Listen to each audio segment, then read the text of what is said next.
A new failure within America's criminal justice system. A new Senate report found that in 2021, the Justice Department failed to record the deaths of nearly 1,000 inmates in state prisons and local jails.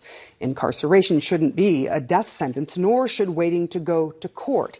Yet this is the reality for too many, including Matthew Laughlin, a pretrial detainee who was never convicted of a crime and denied medical treatment despite repeated requests. At a hearing today, his mother shared audio of her final call with her son. It is disturbing, but important to listen. I need to go to the hospital. I'm going to die in here. I know you are, Matthew. I'm doing everything I can to get you out, and so I can see you. Hello? Yeah. They're doing everything they can. There are 15 seconds remaining. I've been coughing up blood. My feet are swollen. It hurts. I know, Matthew. I know what is wrong with you. I told you this would happen. I love you, Matthew. They're going to cut us off. I love you too.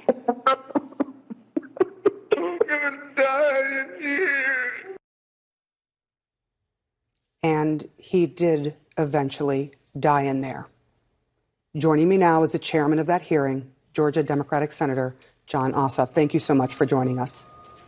Thank you so much, Sarah. Thank you for having me. And I think it's important for all of us to imagine that a loved one is arrested, in this case, in the case of Mr. Laughlin, on a nonviolent charge, winds up in a county jail, is denied the medical treatment that they need, and never comes out. Thousands of Americans die every year in custody, whether in local jails, state prisons, or federal prisons. There is an ongoing humanitarian crisis in custodial facilities across the United States.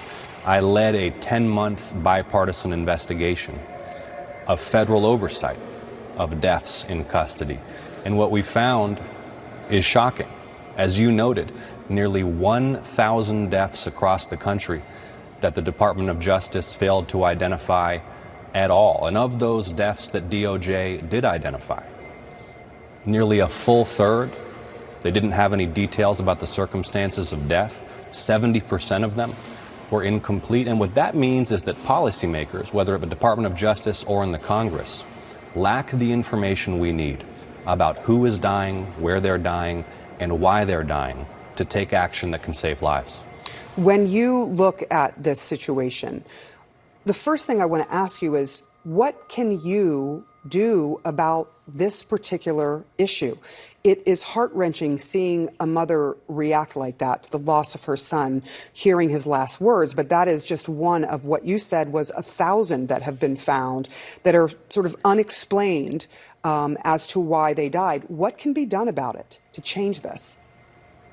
Well, it was nearly 1,000 uncounted deaths last year alone. And as for how we pursue change, change begins with the truth. Change begins with the facts. I chair the Permanent Subcommittee on Investigations. It's the preeminent investigative body in the United States Congress.